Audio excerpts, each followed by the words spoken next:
Welcome back to the Schlocky Horror Picture Show and Killers from Space, a film which, in other hands, might have turned out exceedingly well. Miles Wilder's screenplay makes a good faith effort to transform a fairly standard 1950s alien paranoia plot into a deadly serious espionage thriller, taking the subtext of movies like The Thing or The Invaders from Mars and bringing it right out into the open, like a rabbit in a minefield. Killers from Space may well be the first alien abduction movie. UFOs were on people's minds in 1954, and yet abductions were not in the headlines of the time. They were contactees like George Adamski, who met a peaceful, long-haired, blonde male alien from Venus out in the desert in 1952. His claim made the headlines less than 2 years after the movie The Day the Earth Stood Still.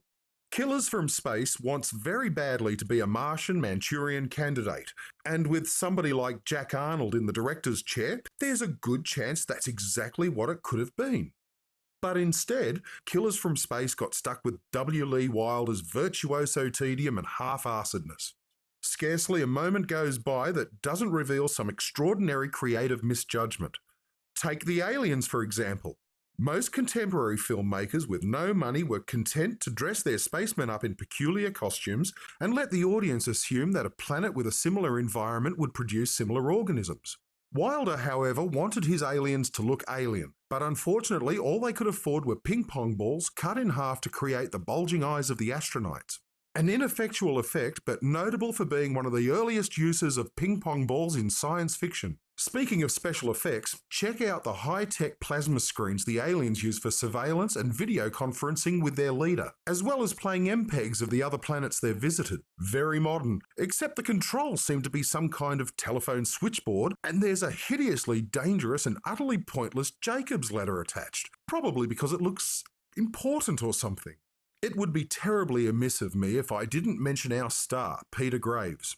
His brother, James Arness, played the flaming carrot known as The Thing in the 1951 science fiction classic, and the government agent looking for them, but was most famous for playing Marshal Matt Dillon for about 5 million years in Gunsmoke.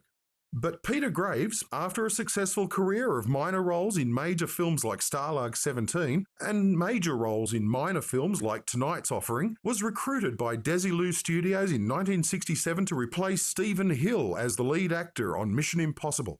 Peter played Jim Phelps, the sometimes gruff leader of the Impossible Missions Force for the remaining 6 seasons of the series.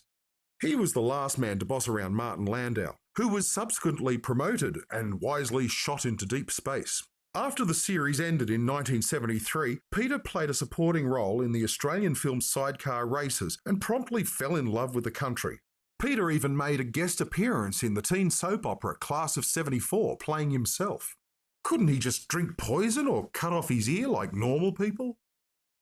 Mission Impossible was revived in 1988 for 2 seasons, this time filmed in Australia, with Peter the only returning cast member from the original series. He was reportedly offered the role again in the 1996 film remake, but refused to play Phelps as a murderous traitor. Jon Voight had no such qualms.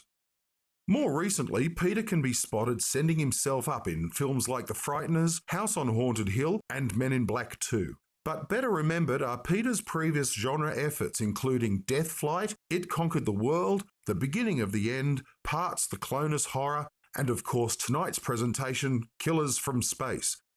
We may consider it camp today, but in 1954 it filled the theatres with screaming little kids on Saturday afternoons. In fact, you can enhance your home theatre viewing pleasure by borrowing some children from a nearby neighbour and making them scream by forcing them to watch the conclusion of Killers from Space.